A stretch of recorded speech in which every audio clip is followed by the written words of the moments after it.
Screen show रही है?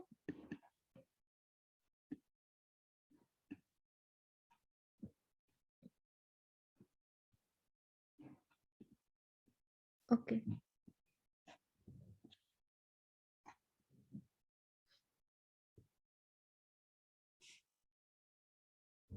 देखो, चलो स्टार्ट करते हैं।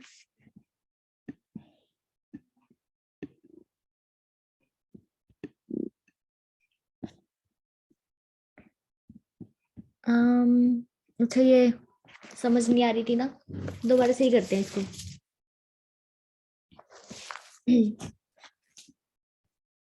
देखो, मुझे एक बात बताओ, केस 1 समझ आया या रिपीट करूं थ्योरम को? एक तो तुम सब इतनी लेट ज्वाइन करते हो, 10 मिनट लेट ज्वाइन किया है और 3 ही आए हो फिर भी।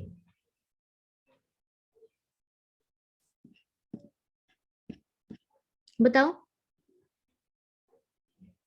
रिकॉर्डिंग देखी, फर्स्ट पार्ट क्लियर हुआ या रिपीट करूं? अभी जल्दी से रिप्लाई करो, क्योंकि फिर सेकंड थ्योरम भी कंप्लीट करनी है ना। बोलो।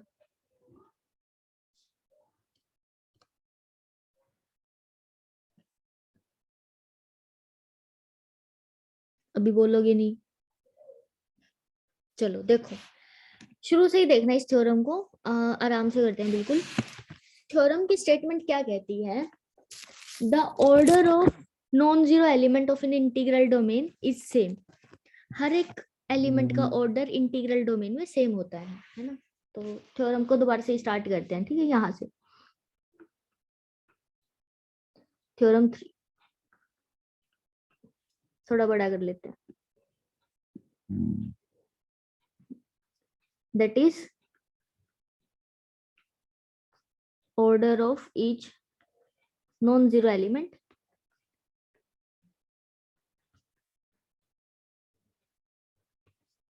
in integral domain is same, है ना। मतलब इंटीग्रल डोमेन के जितने भी नॉन जीरो एलिमेंट होंगे उन सभी का ऑर्डर सेम होगा, हमें ये प्रूव करना है। देखो,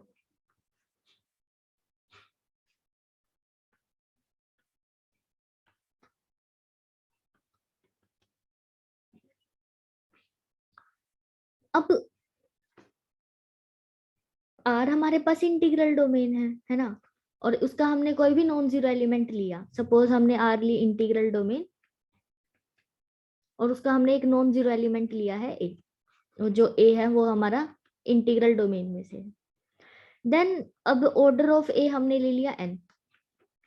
अब हमें दिखाना है कि बाकी जितने भी एलिमेंट्स होंगे ना, नॉन जीरो एलिमेंट्स, उनका भी ऑर्डर एन ही होगा। अब देखो, तो अगर मैं बी लूं which is a non zero element and B belongs to our integral domain, then we have to show that order of B is also equal to N. ये दिखाना है ना। तो केस 1 देखो पहले।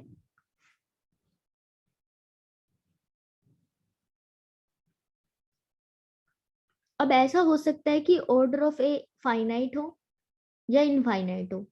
फाइनाइट का मतलब देखो, ऐसी कैरेक्टरिस्टिक में है और ऐसा ही ऑर्डर के केस में है।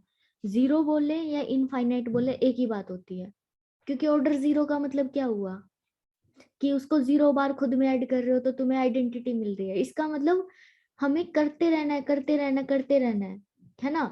तो हमें तब जाके आइडेंटिटी मिलने की चांस हो सकता है, मतलब हमें कभी मिलेगा नहीं, उसका मतलब ये होता है। तो जीरो बोले या इनफाइनाइट बोले, ऑर्डर में और कैरेक्टरिस्टिक में एक ही बात है, कंफ्यूज मत होना। तो अगर हम ले रहे हैं n इज इक्वल टू 0, इसका मतलब ऑर्डर ऑफ ए क्या है? 0, है ना। और ऑर्डर ऑफ ए 0 का मतलब क्या है कि ए को मैं अगर फाइनाइट टाइम्स ऐड करूं, फाइनाइट टाइम्स कितने भी नंबर्स हो सकते हैं, मुझे कभी भी 0 नहीं मिलेगा। मुझे इनफाइनाइट टाइम्स ही ऐड करना पड़ेगा ए को खुद में, तब जाके मुझे 0 मिल सकता है। ओके, तो हम यहाँ पे कह सकते हैं कि there does not exist any positive integer K, does not exist any K belongs to natural number such that कि अगर मैं के इंटू ए करूं तो मेरे को 0 मिल जाए। के इंटू ए का मतलब क्या होगा कि ए को मैं के टाइम्स ऐड करूं, हाँ, मैं वही कह रही हूँ, ए जीरो और इनफाइनाइट का मतलब एक ही होता है, ठीक है। In the case of order zero बोल दिया, इसका मतलब इनफाइनाइट टाइम्स ऐड करेंगे तब जाके आइडेंटिटी मिलेगी, है ना। तो ऐसा पॉसिबल नहीं है, अगर मैं के टाइम्स ऐड करूं ए को तो कभी भी मेरे को जीरो नहीं मिलेगा। तो ऐसा मुझे कोई भी नंबर नहीं मिलेगा कि मैं ए को उतनी बार ऐड करूं तो मेरे को जीरो मिल जाए, ठीक है। तो इसने कहा कि there does not any exist k such that this condition holds. Okay, अब हमने क्या लिया, ऑर्डर, मैंने लिया बी। बी एक नॉन जीरो एलिमेंट लिया और बी भी हमारा इंटीग्रल डोमेन का है। हमें क्या शो करना है कि ऑर्डर ऑफ बी भी क्या होगा, जीरो। अगर ऑर्डर ऑफ ए हम जीरो लेके चल रहे हैं इस केस में, तो ऑर्डर ऑफ बी भी जीरो आना चाहिए। तो अभी के लिए मैंने मान लिया कि ऑर्डर ऑफ बी है मेरा एम, और एम क्या है, जीरो से बड़ा है। जीरो से बड़ा का मतलब फाइनाइट मान लिया मैंने, सपोज करो कोई भी फाइनाइट नंबर है ना। अब कॉन्ट्राडिक्शन आ जानी चाहिए ना, क्योंकि अगर ए का ऑर्डर जीरो है तो दूसरे एलिमेंट का ऑर्डर नॉन जीरो कैसे हो सकता है। हमें यही दिखाना है कि order of every element should equal. तो हम अभी यहाँ पे कॉन्ट्राडिक्शन आएगी। तो देखो अभी, ऑर्डर ऑफ बी अगर मेरा एम है तो इसका मतलब मैंने बी को एम टाइम्स ऐड किया तो मेरे को जीरो मिल गया। बी बी बी ऐसे कितने टाइम्स, एम टाइम्स, तो मेरे को जीरो मिलेगा। ओके, तो इसको तुम ऐसे भी लिख सकते हो, M into B is equal to zero, ये भी ठीक है। अब फिर क्या कर सकते हैं, अब क्योंकि देखो बी को तुम कितनी भी टाइम्स ऐड कर लो वो भी तो तुम्हारा किस में जाएगा, इंटीग्रल डोमेन में, because of closure property of addition. अच्छा, अब तुम्हारा ए भी तुम्हारा इंटीग्रल डोमेन में है। अब इंटीग्रल डोमेन में क्लोजर प्रॉपर्टी ऑफ एडिशन भी होती है, क्लोजर प्रॉपर्टी ऑफ मल्टीप्लीकेशन भी होती है। अब ये एलिमेंट भी तुम्हारे इंटीग्रल डोमेन में, ये एलिमेंट भी तुम्हारे इंटीग्रल डोमेन में। तो ए डॉट एम बी ये भी तो इंटीग्रल डोमेन में होगा ना, इसलिए हम दोनों साइड क्या कर रहे हैं, ए से प्रोडक्ट कर रहे हैं। और ए इंटू जीरो, जीरो, तो यहां से मैंने लिख दिया A dot M is equal to zero. इतना हो गया। अब इसको तुम अरेंज करके ऐसे भी लिख सकते हो, बिकॉज इंटीग्रल डोमेन क्या होती है, कम्यूटेटिव प्रॉपर्टी होल्ड करती है। कम्यूटेटिव प्रॉपर्टी होल्ड करेगी तो तुम इसको ए ऐसे भी लिख सकते हो ना, है ना। क्योंकि इंटीग्रल डोमेन का मतलब ही क्या था, commutative property, unit element plus without zero divisors. तो हम इनको शफल भी कर सकते हैं आगे पीछे। अब उसके बाद क्या करोगे तुम, ऐसे लिख लो इसको थोड़ा अच्छे से, एम ए इंटू बी। अब ये एलिमेंट मल्टीप्लाई में ये element is equal to zero आ रहा है। एंड हमारे पास क्या है, इंटीग्रल डोमेन। इंटीग्रल डोमेन का मतलब विदाउट जीरो डिवाइजर्स। और जैसे ही विदाउट जीरो डिवाइजर है, जब भी दो एलिमेंट्स की प्रोडक्ट जीरो आती है, इसका मतलब उन दोनों में से किसी एक को जीरो होना जरूरी है ना। तो यहाँ पे या तो एम ए जीरो होना चाहिए या फिर बी जीरो होना चाहिए। अब बी तो जीरो नहीं है, बिकॉज बी तो हम नॉन जीरो एलिमेंट लेके चल रहे हैं, देखो, क्योंकि उसने थ्योरम में ही कहा है ना कि हमें नॉन जीरो एलिमेंट्स का ऑर्डर चेक करना है। तो बी तो हमारा जीरो नहीं है, तो ये वाला केस फेल हो गया। तो क्या बचा, एम ए जीरो। और अगर एम ए जीरो है, इसका मतलब ए को मैंने एम टाइम्स ऐड किया तो मेरे को जीरो मिल गया, which is a contradiction. M times contradiction क्यों आई, बिकॉज हम ऑर्डर ऑफ ए तो क्या लेके चल रहे थे, जीरो। मतलब कि ए को मैं फाइनाइट टाइम्स ऐड करूँ तो मेरे को कभी जीरो मिलेगा ही नहीं, बट यहाँ पे तो मुझे एम टाइम्स ऐड करने पे जीरो मिल रहा है, विच इज अ कॉन्ट्राडिक्शन ना। तो हमने अभी जो माना था कि ऑर्डर ऑफ बी फाइनाइट हो सकता है, ये गलत माना था। ऑर्डर ऑफ बी भी हमारा इनफाइनाइट होगा, या फिर तुम कह सकते हो कि जीरो होगा। अभी समझ आया। हम्म,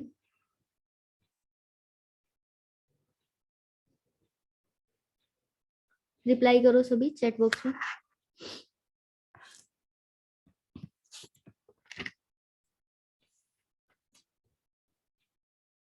ओके, अब फाइनाइट का तो इजी है। देखो फाइनाइट में कैसे करेंगे हम, फाइनाइट में दूसरा केस क्या आएगा, when n not equal to 0 ना, तो मतलब फाइनाइट ऑर्डर लेके चलेंगे अभी हम, ठीक है, when n not equal to 0, ये केस। तो ऑर्डर ऑफ ए हमारा n है, इसका मतलब a को मैं n टाइम्स ऐड करूंगी तो मेरे को 0 मिलने वाला है, ऐसे।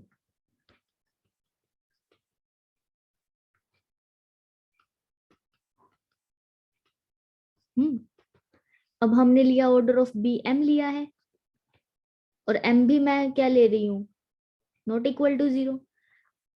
तो हमें दिखाना है कि m और n इक्वल होने चाहिए, हमें ये शो करना है ना कि ऑर्डर ऑफ बी और ऑर्डर ऑफ ए इक्वल है, तो हमें ये दिखाना है। तो चलो शो करते हैं। अभी देखो यही चीज यूज करते हैं, अभी जैसे किया ना सेम ऐसे ही। अगर ऑर्डर ऑफ बी m है तो इसका मतलब m इंटू बी की करेंगे 0 आएगा, अभी जैसे दिखाया था मैंने, m इंटू बी 0 आएगा। और फिर दोनों साइड a से प्रोडक्ट कर सकते हो, बिकॉज a भी नॉन जीरो है और b भी नॉन जीरो है ना। तो हम क्या करेंगे, a dot M B is equal to a dot zero is equal to 0।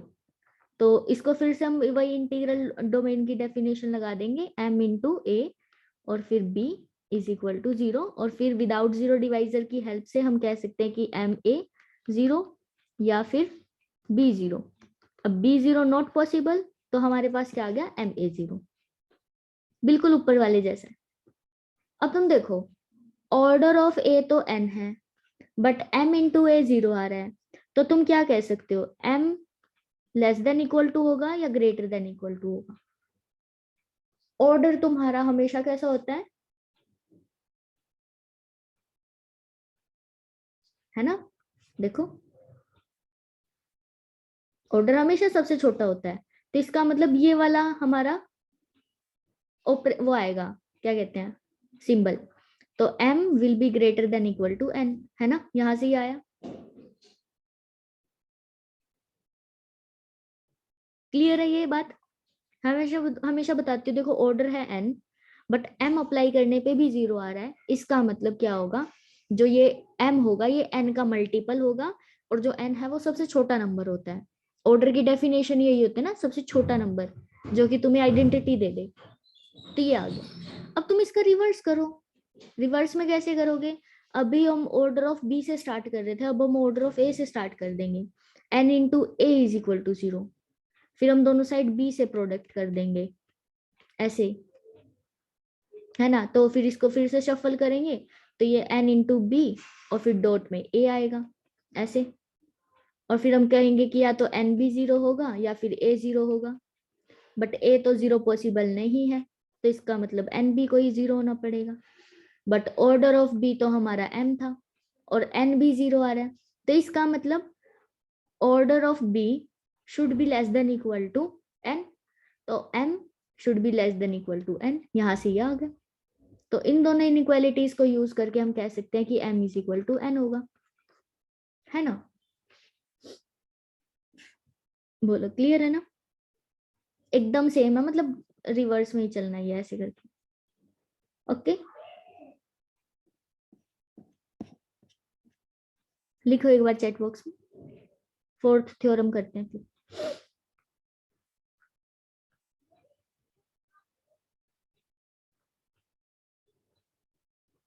Okay, देखो ये मोस्ट इंपॉर्टेंट थ्योरम है जो अभी करेंगे हम। Proof that characteristic of integral domain is either 0 और ए प्राइम नंबर, मतलब कि इंटीग्रल डोमेन की characteristic of integral domain is या तो 0 होगी और प्राइम नंबर, और कुछ नहीं हो सकती, मतलब कंपोजिट नंबर नहीं आएगी, या तो 0 होगी या फिर प्राइम नंबर ही आएगी। थ्योरम अच्छी है, ध्यान से समझना चाहिए। प्रूफ,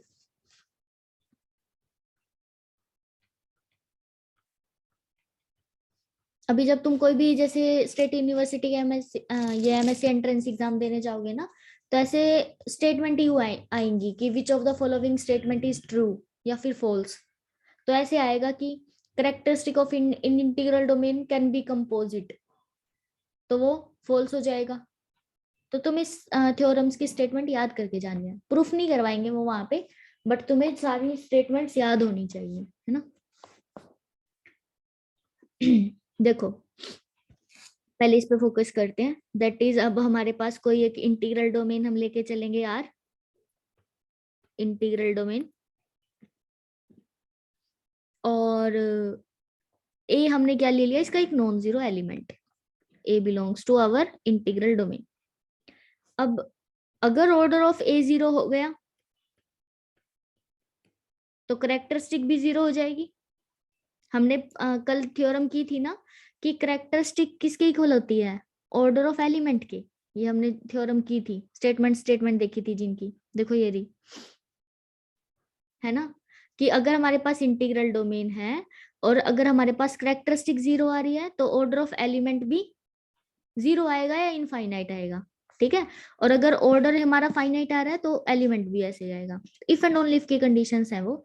तो यहाँ पे भी अगर देखो ऑर्डर ऑफ ए हमारा जीरो है तो करेक्टरिस्टिक भी जीरो हो गई, करेक्टरिस्टिक भी जीरो हो गई। तो इसमें तो ये तो इसने कहा ही है कि या तो करेक्टरिस्टिक जीरो होगी या फिर प्राइम नंबर होगी, है ना। तो यहाँ पे तो हमारा आ गया। अब ये देखो जब order of a not equal to zero है ना, अब देखो एक चीज कही है उसने, let order of a is p. अब ऑर्डर ऑफ ए तुम ये देखो कि पी का मतलब अभी ये नहीं कहा कि प्राइम नंबर है, ये हमें प्रूफ करना है कि प्राइम नंबर ही आना चाहिए, हमें यही तो दिखाना है, या तो जीरो होगा या फिर प्राइम नंबर होगा। तो ऑर्डर ऑफ या तो जीरो होगा या फिर नॉन जीरो होगा। अब जो भी ये पी नॉन जीरो एलिमेंट आ रहा है ये और कुछ ना हो, सिर्फ प्राइम नंबर ही होना चाहिए, यही प्रूफ करना है ना हमको। करेक्टरिस्टिक दिखाने से अच्छा ऑर्डर दिखा देंगे, क्योंकि हमने ऊपर थ्योरम तो कर ही रखी है, करेक्टरिस्टिक और ऑर्डर में सेम रिलेशन है। तो अगर मैंने ऑर्डर दिखा दिया तो करेक्टरिस्टिक हो जाएगी। ओके, तो हम ऑर्डर ऑफ ए दिखा देते हैं, प्राइम नंबर आएगा, प्राइम नंबर नहीं आया तो कॉन्ट्राडिक्शन आएगी। तो देखो, तो हमने मान लिया, सपोज करो this is not a prime number, तो ऑर्डर ऑफ ए क्या होगा, प्राइम नंबर नहीं होता, कंपोजिट नंबर होता है। और कंपोजिट नंबर कैसा होता है, दो नंबर्स की कम से कम मल्टीप्लीकेशन तो होती है ना, वो P1 और P2। और यहाँ पे लिख रखा है कि जो P1 है वो भी तुम्हारा जीरो से बड़ा है और जो P2 है वो भी तुम्हारा जीरो से बड़ा है, क्योंकि दोनों ही जीरो से बड़े होंगे तभी तो प्रोडक्ट नॉन जीरो आएगी, और less than P। Composite number कुछ इसी तरह से होते हैं, 4 हो गया तो 2 × 2, है ना, हो गया तो 2 × 3, तो इस तरह से ये कह रखे हैं। अब देखो आगे, चलो अब आर तुम्हारे पास इंटीग्रल डोमेन है, और ए इसका एक नॉन जीरो एलिमेंट है। अब इसने क्या कहा कि जब तुम ए डॉट ए करोगे वो भी तुम्हारा नॉन जीरो ही आएगा, बिकॉज ए जीरो नहीं है तो ए की ए से प्रोडक्ट करने पे जीरो नहीं आएगा, मल्टीप्लीकेशन कर रहा है यहाँ पे, तो ये हो गया ए स्क्वेयर, है ना। ये ध्यान रखना कि ए प्लस ए करेगा तो ऐसे लिखेगा 2a, तो थोड़ा ध्यान से देखना इसको। तो ए स्क्वेयर भी तुम्हारा नॉन जीरो है। अब अगर ए स्क्वेयर नॉन जीरो है, इसने ये कैसे कह दिया बताओ मुझे कि ऑर्डर ऑफ ए स्क्वेयर भी तुम्हारा पी आएगा। अगर ऑर्डर ऑफ ए पी है तो order of A square P कैसे आया, टेल मी, बड़े ध्यान से बताओ।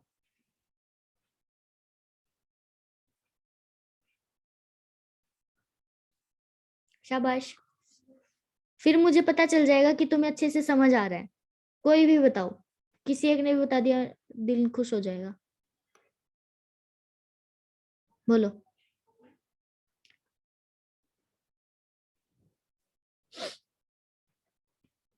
अगर ऑर्डर ऑफ ए पी है तो order of A square P कैसे आया।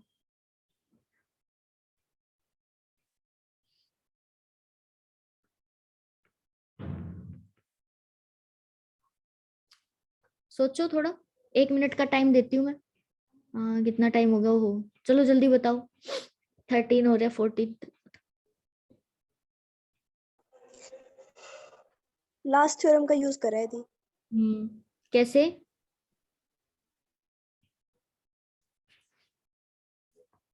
बिल्कुल, क्योंकि ना देखो ए भी इंटीग्रल डोमेन का है तो ए स्क्वायर भी इंटीग्रल डोमेन का ही है। उसने क्या कहा था, जो एक एलिमेंट का ऑर्डर होगा सारे एलिमेंट का वही ऑर्डर है ना। तो ऑर्डर ऑफ ए भी पी आएगा, ऑर्डर ऑफ ए स्क्वायर भी पी आएगा, यही तो प्रूव किया ना हमने अभी। ऑर्डर ऑफ ए की पावर 3 भी पी आएगा, ऑर्डर ऑफ ए की पावर 4 भी पी आएगा। समझ रहे हो? तो इंटीग्रल डोमेन के जितने भी एलिमेंट्स हैं उन सबका ऑर्डर अभी यही रहने वाला है। एक एलिमेंट का ऑर्डर पता चल गया, सबका पता चल गया। तो यही यूज किया अभी हमने। ऑर्डर ऑफ ए स्क्वायर भी हमारा पी है।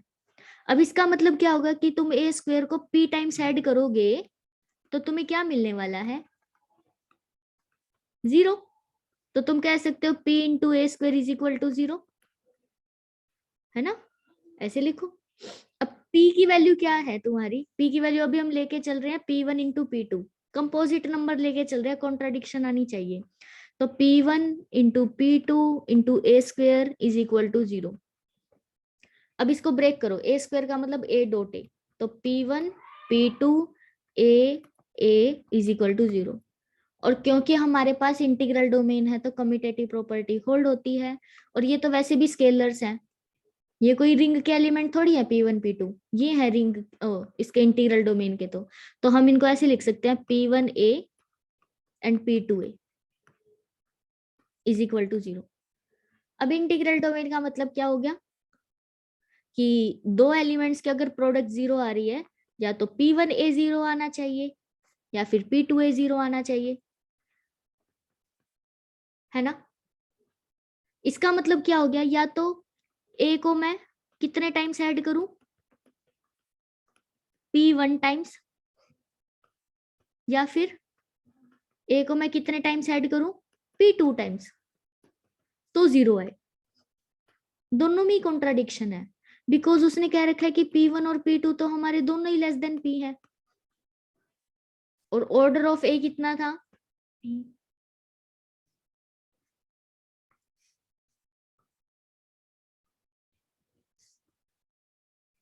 है ना।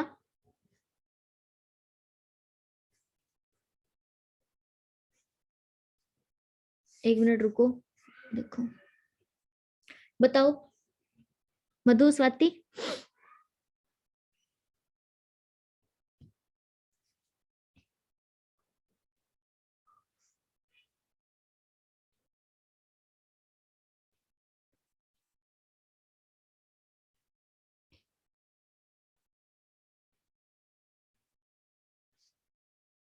है ना, क्लियर है। ये बताओ, डाउट है तो बताओ, बोलो। ऑर्डर ऑफ ए पी है, इसका मतलब ए को पी टाइम्स ऐड करना पड़ेगा तब 0 आएगा, है ना। बट पी से छोटा नंबर पे 0 नहीं आना चाहिए ना, ऑर्डर का मतलब यही होता है, ये सबसे छोटा नंबर है, लीस्ट नंबर। अब इससे छोटे ये जब तुम्हारे p1 p2 आ रहे हैं, इन पे तो कभी 0 आएगा ही नहीं। ऑर्डर का मतलब ही यही है कि सबसे छोटा नंबर है, इतने टाइम्स ऐड करने पे ही 0 मिलेगा, इससे इससे पहले नहीं मिल सकता अपने को। ऑर्डर का मतलब ही यही हुआ। तो यहाँ पे कह रहे हैं या तो p1 इज इक्वल टू 0 या p2 में 0 आएगा, विच इज अ कॉन्ट्राडिक्शन। तो इसके लिए हम मान रहे थे कि अगर हमारे पास कंपोजिट नंबर है तो हमारी जो सपोजिशन थी वो रॉन्ग थी। तो कंपोजिट नंबर नहीं हो सकता, प्राइम ही होना पड़ेगा। तो p शुड बी प्राइम। हो गई थ्योरम प्रूफ। बोलो अभी कोई डाउट है तो।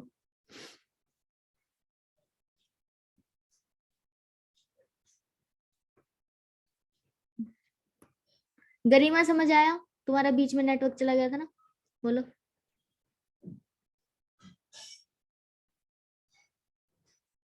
है ना, अभी टाइम, मतलब चैप्टर खत्म हो गया तो कल से स्टार्ट करेंगे। पूछ लो अभी कोई डाउट है तो, अदरवाइज क्लास एंड कर देते हैं।